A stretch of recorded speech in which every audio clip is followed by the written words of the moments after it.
everybody, my name is Hannah and this is Pepper and Pine. Welcome to this series where we're exploring kindergarten through 8th grade. Today we're talking about 2nd grade, and this is for the 8-year-old child. I'm going to be talking about a little bit what happens in the classroom and a little bit of what happened in our homeschool, because both experiences are a little bit different, and I want to talk to you a little bit about the subtle differences that you might expect if your child goes to a brick and mortar school versus if you are homeschooling your child. So we homeschooled with predominantly a Waldorf-inspired approach, but in the younger years, we also included a little bit of classical education as well. And one of the areas that I included a little bit more classical education was in reading, writing, and grammar. So in grade 2, the 8-year-old child now has had a year to get comfortable with the school experience. They are used to the rhythm and the routine that can be expected of them. They're now able to do the basics in reading, writing, and math. And there's a level of comfort and confidence that comes with that 8-year-old child in 2nd grade.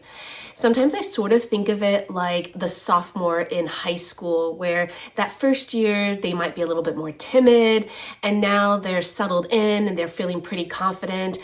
Maybe a little bit too confident compared to, like, say, the juniors and the seniors.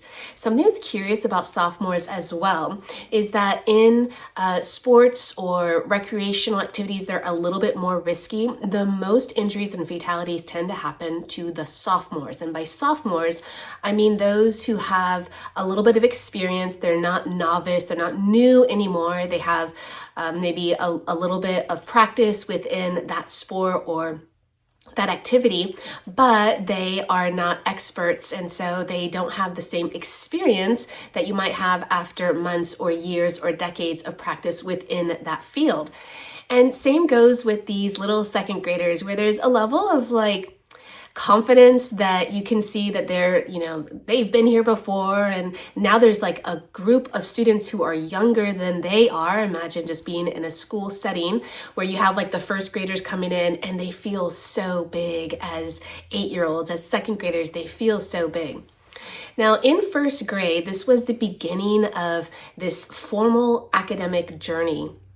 Prior to that, they were in more of a play environment. Even if they were in a school environment, probably it was more of a play environment, even if some academics were given in kindergarten. And of course, academics are being given younger and younger, and there's higher and more expectations of 5 and 6-year-olds. But let's take that it was a more playful environment, less stress in their kindergarten years, say 4-year-old, 5-year-old, 6-year-old. And so at 7, they're starting 1st grade and they are just kind of learning the ropes. And that can be both exciting and stressful. So by the time these 8-year-olds are coming in for their 2nd year, there's a level of comfort that came with that 1st year of being able to sort of learn the ropes. So now the 8-year-old child is ready to take on some more challenging tasks that are expected of them in grade 2. The 8-year-old child has some physical developments that are allowing that child to be capable and ready for the academic rigor that's going to follow. So prior to this 7-year major developmental change, children, when they're younger than 7, tend to have a little bit more of a rounded body. One of the things that teachers notice is that if a child can take their hand and put it around their head and touch their ear on the other side, then they are ready for a certain level of academic learning. But if you notice, young children, especially toddlers, their heads are really big compared to the rest of their body. At around 7, you have these milestones that are occurring physically as well as mentally. And so one of the most noticeable changes is the loss of teeth, but there are actually a lot of other physical changes that are going on as well. The bodies are elongating. I remember my mother telling me many years ago that one of my siblings, there was a toddler, and she said that the measurement of that toddler's waist was the same as that toddler grew into childhood. Like, it's as if the body elongated, the waist stayed the same, but the rest of the body sort of elongated and grew out from just grew from that child. And so parents and teachers and maybe physicians can really tell this change in the body structure. Now, why is this important? Now, you may think, well, my child has lost their first tooth at 4 or 5. That means they're ready for formal education, and yet some of the other physical markers haven't yet occurred, making it a lot more challenging for them to maybe sit still for longer periods of time, or even just sit still in a chair, which can be very difficult for some students if they're not quite physically ready, mentally ready for that challenge. Dexterity is another one. The limbs, the fine motor skills, all of these things come about slowly and over time. And while it does take a little bit of time to develop, by the time the child is 8 years old, a lot of those physical developments have occurred, making it easier for the child to sit in a chair for greater periods of time. I remember when my first child was 5 years old, a teacher said that the max attention span you'll have is 20 minutes, which actually is kind of a long time, but that's the max. And so we're looking to increase that attention span through engagement. And as the child is getting older, they will be able to sit still for longer periods of time. Now, is it the best thing for them to sit still? I have some unrefined opinions regarding this. Sometimes I think that we are expecting quite a bit of our young children when really, if they were still able to move their entire bodies in play and work for a longer period of time, we might have an easier time getting them to sit still when they really need to sit still and concentrate on work. But that's my opinion. Let's get back to the 8-year-old and the second grade experience. So the second grade experience for me was very different than what you might expect in a traditional brick and mortar school. For a couple of reasons. The first thing is that in a brick and mortar school, your students are going to stay aligned with their peers more intentionally than in a homeschool experience. In our homeschool experience, we had a lot of flexibility.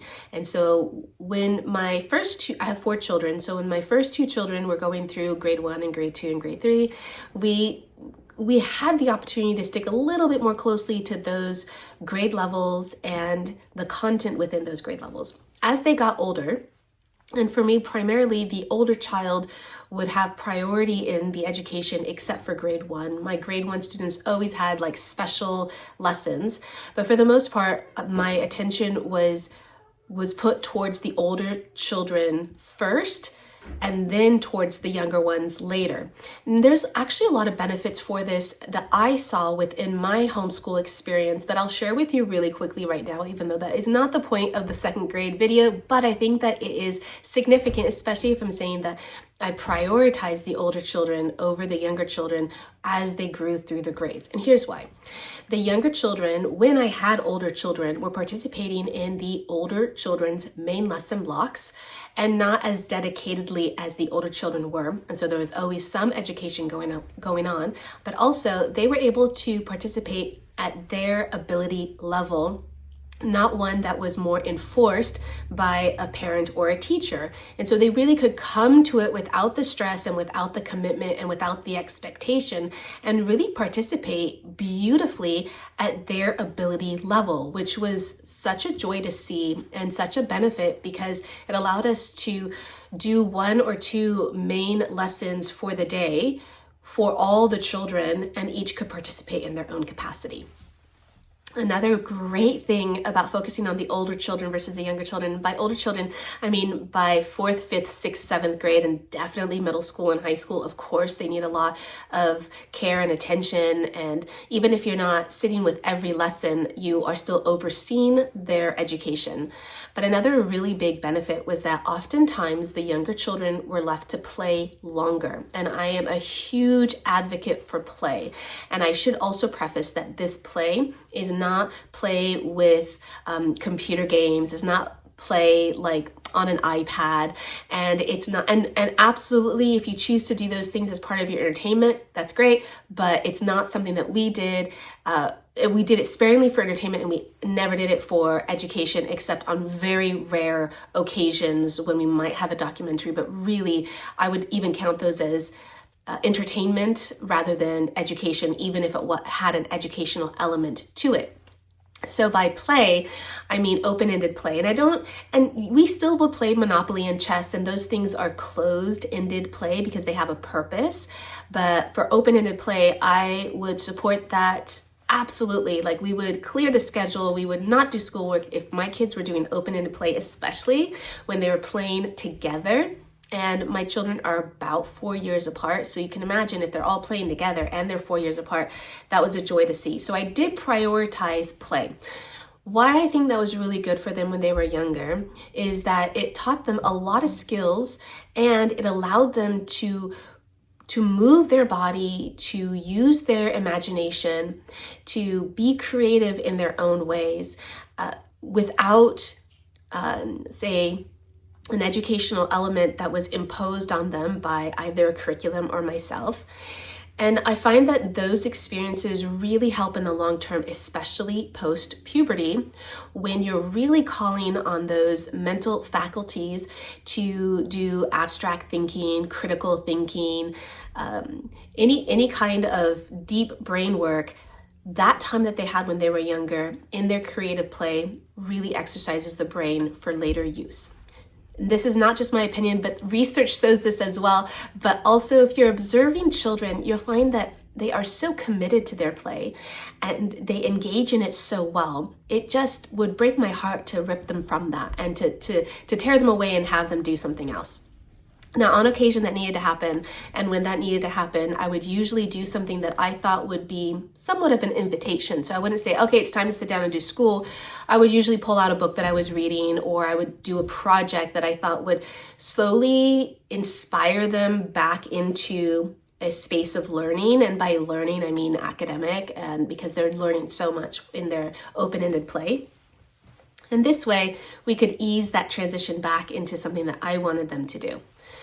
So for the 8-year-old in a traditional brick and mortar school, especially like a Waldorf school, you're going to find that they are practicing the skills that they have laid down in year 1. So in year 1, they learn the basics of reading, writing, and arithmetic. And there were other subjects as well, but we're looking at these skill-based subject areas that are so important for them for the next many years of their education and beyond. Reading, writing, and arithmetic are skills that we need in life. And so it's really important that we are making sure that the foundation is really solid. So in grade 1, they had the beginning of phonics, the beginning of putting simple words together, simple sentences. They were beginning with their number sense, and they were doing all 4 mathematical operations. However, I did not choose to do that with my children. I might have done it one time, but based on my own experience in a Waldorf school when I was in grade 1, I found introducing, and this is very personal, but I found introducing all 4 mathematical operations very confusing, and it took me years to sort of make my way through that. Now, it could have been the way the teacher explained it. It could have been just my inability to understand it. Whatever it was, I chose not to do that for my children based on my experience. So we had a softer, more gentle exploration of math through living math rather than through pen and paper math or pencil and paper math. And this actually ended up being a really good thing for my first child. I could especially see it. And this is what happened. Since we didn't focus on math with worksheets, for instance, we did a lot more math that was living math. And so we used math every day. We spoke math language. And by that, I mean that if I was at the grocery store, and this is where I realized, oh, my child knows math. We were at the grocery store back when the eggs were like $2.98 a dozen or $1.98 a dozen, and we were buying 2 dozen or 3 dozen. I think it was 2 dozen, and there might have been $2.98, and I was asking my son like how much it was. And for me, I would have like immediately rounded up to $3 each. I would have said $6.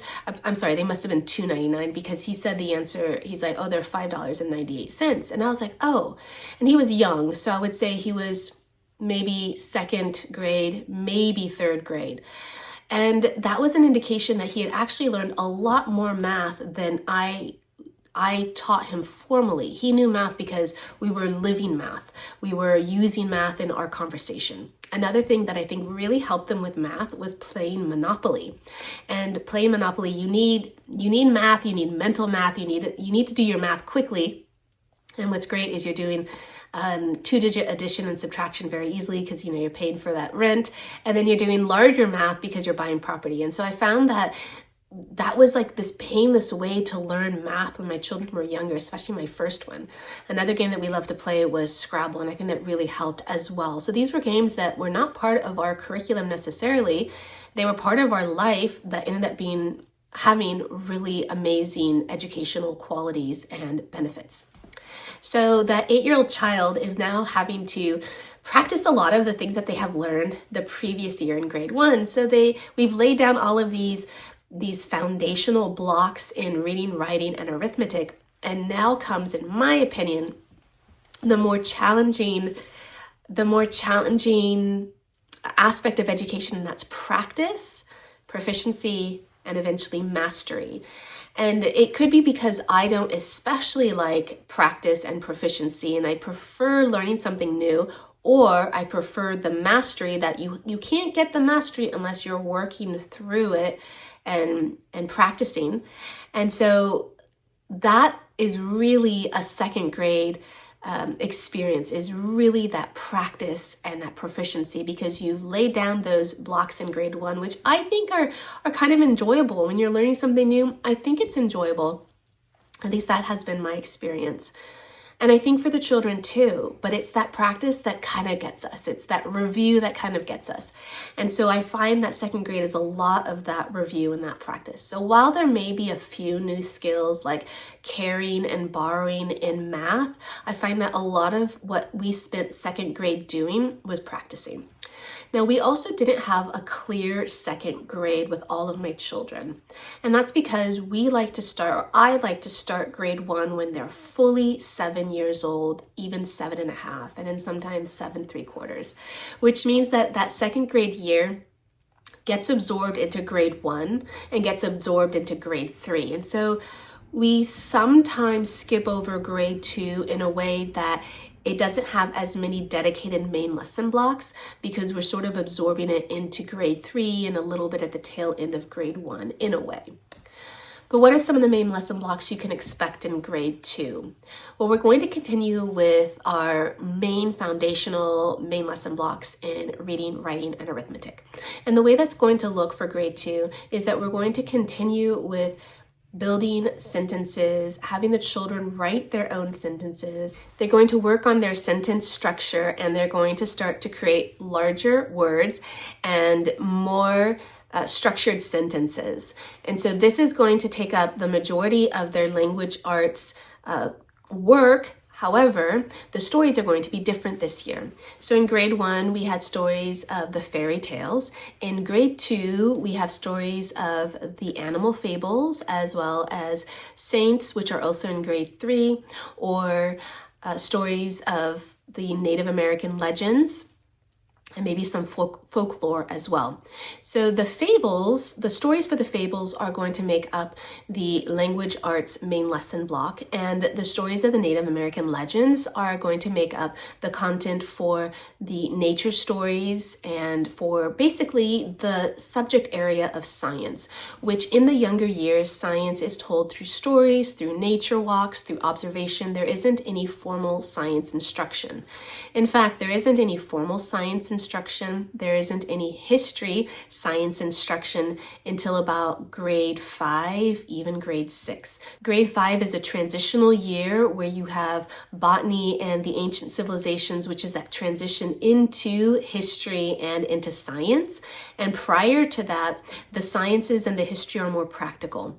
And the history is the block for history. And I had a real issue with this, with the Waldorf pedagogy for many years until I understood the purpose behind it. And then I was able to choose stories that reflected our culture and our religion. But in my opinion, the block for history began, and this is my opinion, it's I could be very wrong in this assessment, but this is what I noticed, is that you have the fairy tales and folklore, Native American legends, stories of animal fables, the saints, and then you have the stories of the previous prophets, which for me, those are true stories, but for others, they may not believe those to be true stories. So the story of Moses, so Musa alayhi salam for us, so Prophet Moses, and then you have the mythologies like Norse mythology. And then finally, you're getting into still mythology, but based on, and still Norse mythology is based on the Vikings. So there is a historical period for that. But then you're getting into ancient Greek and ancient Rome mythologies. And then you're finally getting into the Middle Ages. And then beyond that, you're getting into the Renaissance and then modern history. And so if you follow that whole trajectory back to grade 1, there isn't a history block in grade 1, but there are stories of the fairy tales. Now, when it comes to math for grade 2, we're looking at the same 4 mathematical operations, but now we're going to build on them, especially with addition and subtraction, and you're going to be using carrying and borrowing. Now, when we did this with one of my children, we followed the curriculum pretty accurately, and we chose the imagery that was presented in the curriculum. At the time, I believe it was a little squirrel with a basket and acorns and a tree. And I found the imagery incredibly distracting to understanding the math concept. So this is me again, not being able to fully understand the imagery and dispensing with it and resorting to a drier way of explaining these math concepts. And the way that I did that was that I waited to explain them until my children were much older. So really, we sort of skipped over math and did more living math because the way that the Waldorf curriculum presented the math just didn't align with the way my brain saw math. And so I decided not to try to do that for my children if it wasn't something that I could get behind and fully understand and really find to be a superior way to teach math. Instead, we did more practical math. We did a lot more mental math. And then when my children hit about 4th grade, that's when I introduced worksheets. Now, it wasn't for every child, but I remember, or it might have been 3rd grade actually, 3rd or 4th grade. And it was my oldest child. And at the time, I believe he might have been, well, actually, I don't remember how old he was. I think he was 8, maybe 8 or 9. So that's a little bit less than, that was about 3rd grade or so. And I had just had my 3rd child. So I had my 3rd child in September. So it's the start of school. At the time, I had a newborn, a 4-year-old, and an 8, newly 9-year-old. And I was looking for ways to do our schooling, but also I couldn't do the main lessons the way we had done before I had a newborn. So I resorted to copying or printing off from the internet some basic math worksheets. And I was like, oh, my child can do them. And so we started with 1st grade, and he was at the time like, 3rd grade. And we went through grade by grade, and he was doing them perfectly. And I thought, this is great. He's getting his math practice in. And this feels like school since I can't sit and do it like a proper main lesson block with him. And so he did that. And then the next year, we continued to do that. And then the next year, we continued to do that. So for 2 years, 4th and 5th grade, I actually didn't do very much living math. We resorted to a lot of worksheet math instead. And what I found after about 1.5 years, it all fell apart. And what we had been doing is building our math through worksheets, but not on a foundation of experiential math. And so the fractions completely fell apart. Fractions, decimals, percents completely fell apart because we resorted to worksheets primarily rather than living math. So in 5th grade, we had to scrap the entire thing and start all over again to build up that foundation again.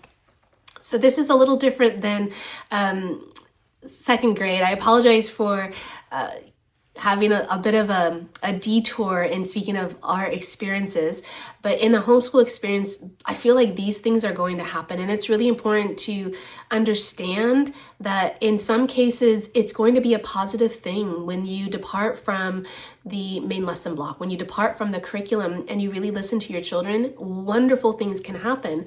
And likewise, we may miss things that are really important.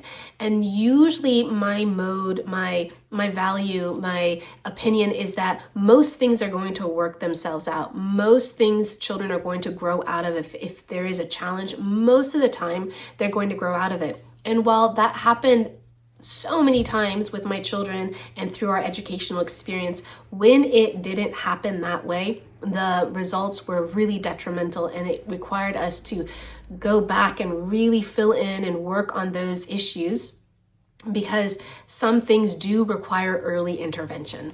And so if it's anything that's anatomic or biological, like a vision issue or a hearing issue, it's really important that you address those things early on, because you can have very challenging after effects if those things are not addressed, and you think, oh, it's just a cute way that my child is pronouncing a word, when really it's because they weren't able to hear it properly. We do want to mind those things. And I want to also say that your intuition is very strong. If you think that there is an issue, please follow through with that.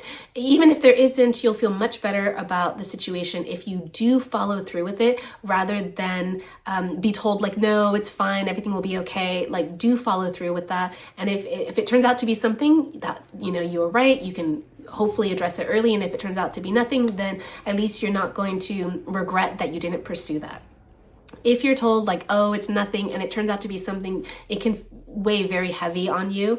And if you keep thinking like, oh, it's okay, like it's a cute thing that my child is doing, she keeps writing her 7 backwards or her B's backwards or whatever it is, but really actually it's something that needed to be addressed early on, because you develop some very clumsy habits out of that, or there was actually an issue, then it does make it a lot more difficult to try to correct those later on, especially when you've created a rut with your habits and you've really ingrained those habits deeply. So be mindful of those things.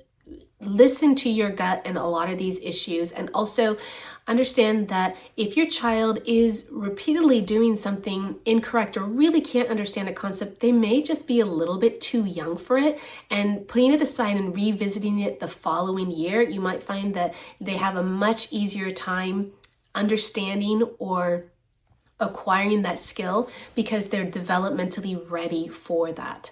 So there are physical changes that are going to be happening with your 8-year-old, especially as they move into the 9-year change, which will be in the following year, which can be chaotic and a bit challenging for everyone involved, not just for the child. But the 8-year-old now, their bodies have elongated a bit more. Their dexterity is better. Their ability to do writing, like the fine motor skills of writing, has developed. I did find that if my children did complain about writing, I just often just put it aside and would only require the bare minimum, because your fingers, you can feel the fatigue. And with children, if they're feeling the fatigue early on and you think, oh, they just need to practice, it also could just be a developmental issue that they just need a little bit more time to develop those skills and those muscles, and the following year they can write just fine. But overall, if my children did pose like resistance to writing, I often would just require an oral narration or a picture, or my favorite, which I wish I did far more, was a video narration, where I would just set up the camera and they could talk through the entire lesson. And here's curiously what would happen. They tend to be able to articulate far better. They could say far more, because when you're writing, it's like, oh, like how can I say the minimum, or how can I articulate this and not have to say so much, because the writing is quite laborious. And so I'd often get a more rich version of the lesson when they were free to narrate orally. So that is another option for you if you're finding that the writing is becoming very difficult. Something else about an oral narration is that it's actually more challenging to do an oral narration than it is to do a written narration when it comes to collecting your thoughts. Maybe the mechanics of a written narration are more challenging, but you have more time to think when you are doing a written narration versus when you're doing an oral narration. When you're doing an oral narration, you just have that one opportunity to articulate and to present your narration, and it does take superior skills to do this effectively.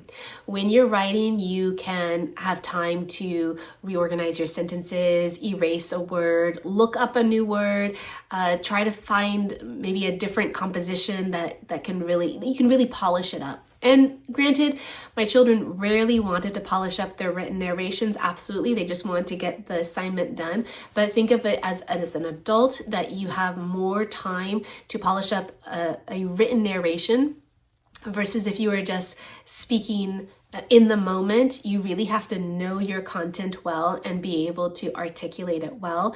And the act of oral narration calls on quite a few skills that are different than your written narration skills. So if you are finding it a little bit challenging to get your children to write, don't despair. Maybe include a few more oral narrations or video narrations, especially the video narrations. I think that you'll really, really love it years to come. Let's continue with the content. In grade 2, we're looking at stories of animal fables or Native American legends primarily, and you may include other stories as well, as we did. But when we're using these stories, especially the animal fables, we're looking for content that can help develop the inner guide for the child's moral compass for good and bad.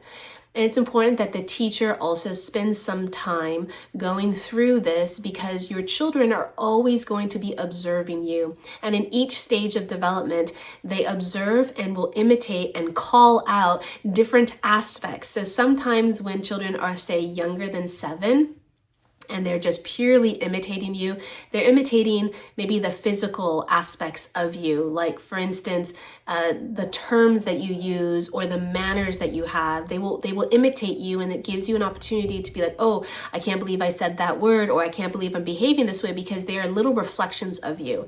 As children get older in this 7 to 14 year phase, I feel like they're calling us out. That they can really pick out the hypocrisy in different behaviors. And moral compass is one that you will find that they are really good at calling you out in every stage, but it's a little bit different in every stage. So in this 7 to 14 year old stage, I find that the emotional development is still blossoming for children.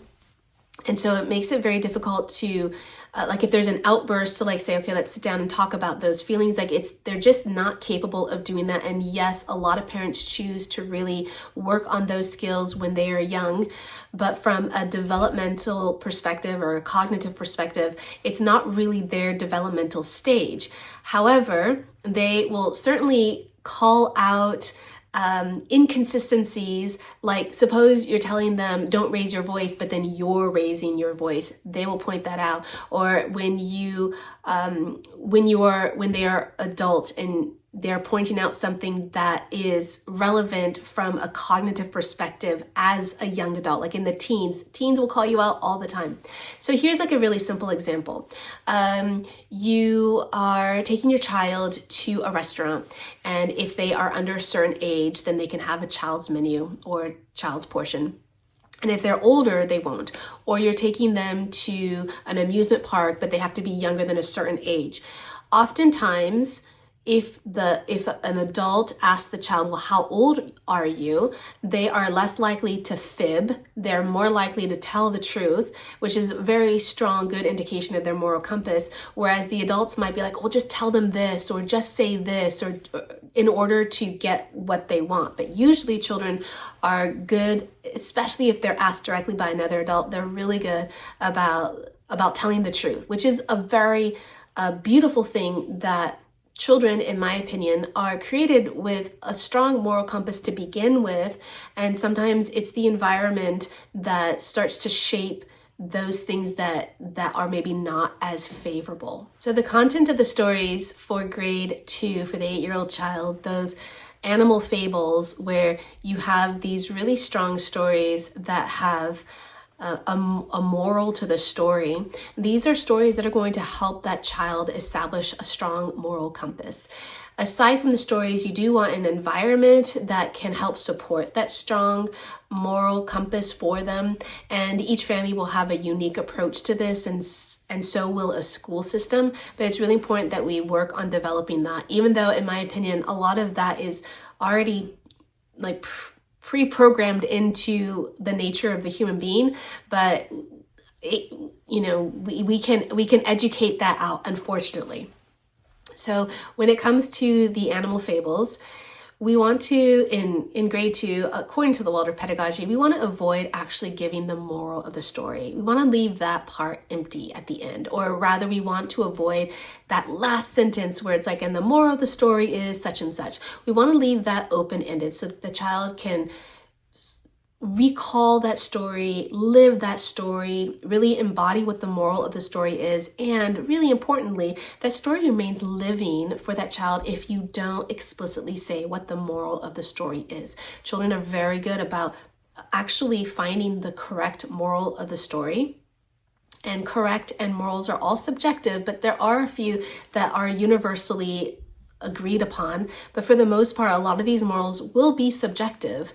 And so you want them to establish that on their own. The more they can do that, the better it's going to be for them in the long run, because they're really calling on their inner guide that's being developed from the outside, rather than constantly telling them this is what you have to do or this is what you can't do. By giving them a more general picture, they can use that general lesson to be applied to lots of different circumstances in their life. When it comes to the nature stories, we're going to focus on the Native American legends, and these work really well for content for the nature stories. And you can also use these lessons as part of your written content as well. So once you share these stories and maybe you are out on a nature walk, you might consider doing some illustrations based on those stories, and the students can also put together a sentence or two, depending on their ability, to narrate back that story. In addition to this, they can also begin with some simple copy work and maybe dictation, but they can definitely do copy work pretty easily at this stage. And this can really help them with sentence structure and some basic punctuation. We're going to save grammar for grade 3, but at least they can begin with a capitalization at the beginning of a sentence and a simple punctuation mark at the end. The last thing I want to talk about is cursive writing. Some teachers choose to begin cursive writing in grade 1, others wait until grade 2, and yet others wait until grade 3. I don't have a strong opinion on any approach, and so I don't want to say which is more advisable, especially from the Waldorf pedagogy. And so whenever you choose to do cursive writing, if your students are able to do it, and in some cases I've heard that cursive writing is easier than print writing, and so you may include that at any time. And there is also a push not to include cursive writing at all, since it's not as relevant, but there is a lot of beauty to cursive writing, and it is a good skill to have. It does make writing easier in some cases for some students, and in some cases it does make it faster, and so that might be a benefit for your students. The last thing is that the grade 2 student of 8 years old still loves their teacher tremendously, and you might still notice that they're kind of creeping closer to the teacher and want the teacher's attention. And in the home environment, they might still want to sit right next to you or practically on you when you're telling them a story or a lesson. And this is natural and normal, and it will come to an end. And so if you're finding that it's a little bit claustrophobic with your child all over you all the time, just know that it doesn't continue forever. There is a moment of time when they still really look up to you, like you are, like they are your biggest fan, but it will diminish and it will go away for a period of time. It may come back later on, but you can still expect that children of 8 years old are still really in need and want of both a physical connection and a warmth from their teacher and love and attention, and that's still a really big desire for the 8-year-old child, as well as the younger children and the older children, but the 8-year-old child will still really value that closeness. And so when we were doing our lessons, oftentimes my children would like to play when I was doing main lessons, and so when I was reading aloud or doing a lesson, oftentimes they would end up playing more than sitting right next to me, but there were certainly many occasions where they would be right next to me, or they would be looking at the book. Even if there weren't any pictures, they just wanted to be next to me. So that's one other thing that is still going to be pretty strong for the 8-year-old child before they move into needing a little bit more distance and sort of creeping away from the teacher. Festivals are still a big thing in the Waldorf curriculum throughout all of elementary school and beyond. We did not do a lot of the festivals or seasonal activities. We chose other things to do instead, but you will still see a lot of that within a Waldorf setting, as well as activities that promote in-breath and out-breath. And these are activities that are ones that are in breath require like more energy, more thought, maybe more will forces, and out breath sort of are rejuvenating activities. And what's curious is that there may be some activities that you think are an out breath activity, but they end up being more stressful for the child or more tiring for the child. And so balancing that out throughout the day can help with a rhythm that can keep you going throughout the day, the week, the season, the year. Because it is a really big effort to be a parent, a homeschooler, a teacher. It does require a lot out of you. And so finding a balance between those kinds of activities will help give you the energy to make it through without exhaustion or burnout. I hope this was helpful in understanding what's going on with your 8-year-old child in grade 2. I hope that you'll check out the other videos in this series. You can find the link to that in the description box below. I also encourage you to check out the blog post that accompanies this video, where you're going to find more information, especially on some of the topics that I didn't cover today, like foreign language and handwork and music. You can find the link to that blog post in the description box below. And if you'd like to see how we're homeschooling on a daily basis, you can find me on my website at pepperandpine.com.